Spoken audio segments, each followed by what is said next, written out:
ہارون رشید کا وزیر فضی بن رافی روایت کرتا ہے کہ میں مکے کے سفر میں ہارون رشید کے ساتھ تھا۔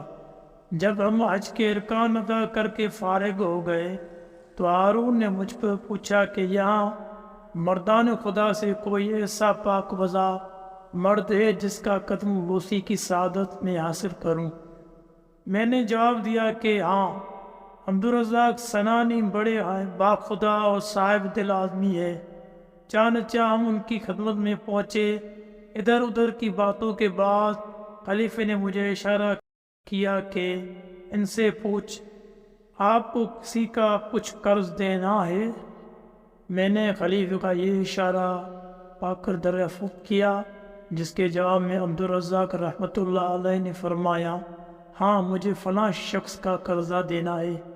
خلیفہ ہارون نے حکم دیا کہ جن لوگوں کا آپ پر قرضہ آتا ہے وہ چھڑوا دے۔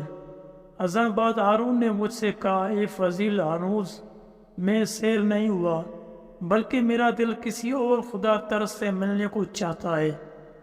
میں نے کہا، سفیان بن عینیہ یہاں موجود ہے، ان سے چل کر ملیے۔ چانچہ ہم سفیان کی خدمت میں پہنچے۔ ہارون نے بہت سی گفتگو کے بعد کہا، آپ کو کسی کا قرضہ دینا ہے؟ سفیان نے کہا، ہاں۔ یہاں بھی ہارون نے ان کا قرضہ چھڑوا دیا اور پھر میری طرف مخاطب ہو کر کہا، فضیل، ابھی مجھے پورا اطمینان نہیں ہوا ہے اور مجھے کسی ایسے شخص سے ملنے کی خواہش ہے جو ان دونوں سے بڑھ کر اور جو مجھے فوراً یاد آ گیا۔ اور میں نے شتابانہ لہجے میں کہا، خلیفہ، یہاں خواجہ فضیل ایاز رحمۃ اللہ علیہ بھی ہے، ان کے پاس چلنا چاہیے۔ جس وقت ہم وہاں پہنچے ہیں تو آپ ہجرے میں قرآن مجید کی تلاوت میں مصروف تھے اور نہایت ترتیل کے ساتھ یہ آیت آپ پڑھ رہے تھے، یعنی کیا بدکاروں کا گمنام ہے کہ ہم انہیں ایمانداروں اور شائستہ کاروں کے برابر کر دیں گے؟ جب اس آیت کے پراس الفاظ ہارون رشید کے کان میں پڑے تو بے سختہ بول اٹھا، فضیل، بس یہی ایک آیت بس کر دی۔ فضیل کہتے ہیں، میں نے حجرے کا دروازہ کھٹکھٹایا۔ واجہ نے فرمایا، کون؟ میں بولا، امیر المومنین ہارون رشید۔ فرمایا، مالی والا امیر المومنین یعنی مجھ میں اور امیر المومنین میں کیا تعلق؟ ہارون نے کہا، میں اپنے نفس کی شفاعت کے لیے آیا ہوں اور یہ کام کرنا آپ کو ضرور ہے۔ واجہ نے جھٹ چراغ گل کر دیا اور حجرے کا دروازہ کھول کر ایک کونے میں کھڑے ہو گئے۔ ہارون حجرے میں آ کر آپ کو ڈھونڈنے لگا۔ وہ دفتر اس کا ہاتھ خواجہ پر جا پہنچا۔ آپ نے فرمایا، آج تک میں نے ایسا ہاتھ زیادہ نرم کوئی ہاتھ نہیں دیکھا، بشرطے دوزخ کی آگ سے نجات پائے۔ یہ سن کر ہارون رونے لگا اور اس قدر رویا کہ بے ہوش ہو گیا۔ ہوش میں آنے کے بعد بولا، خواجہ، مجھے کچھ نصیحت کیجیے۔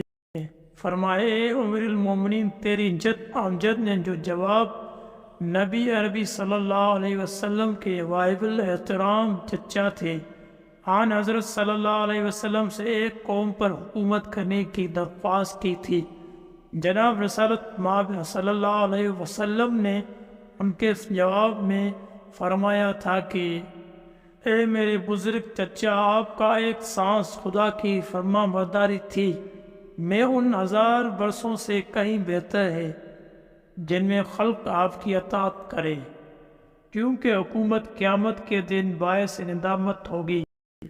ازاں بعد ہارون رشید بولا، کچھ اور بھی نصیحت کیجیے۔ واجہ فضیل قدس سرا نے فرمایا، اے امیر المومنین، مجھے خوف ہے کہ مباد تیرا یہ خوبصورت و دلگیر چہرہ دوزخ کی آگ میں مبتلا ہو، تجھے خدا ترسی اور اس سے بہتر اس کی حق گزاری چاہیے۔ جب یہ سب باتیں ہو چکی تو ہارون رشید نے کہا کہ کیا آپ کو کسی کا کچھ قرضہ دینا ہے؟ فرمایا، ہاں، خدا کا بہت بڑا قرضہ میرے ذمے ہے جس کی ادا کرنے میں مشغول ہوں، حق تعالیٰ اپنے فضل و کرم سے اسے جمع کر دیں۔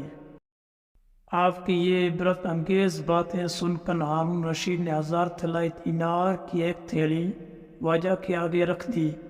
اس پر خواجہ نے برہم ہو کر فرمایا، اے امیر المومنین، افسوس میری یہ نصیحت نہ باتیں تجھے کچھ مفید نہ پڑی، کیونکہ میں تجھے نجات کی طرف بلاتا ہوں اور تو مجھے مصیبت و بلا میں ڈالتا ہے۔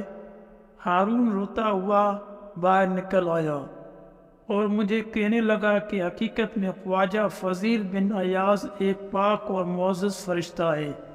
منقول ہے کہ خواجہ نے ماہ محرم 87 ہجری میں مکہ میں وفات پائی۔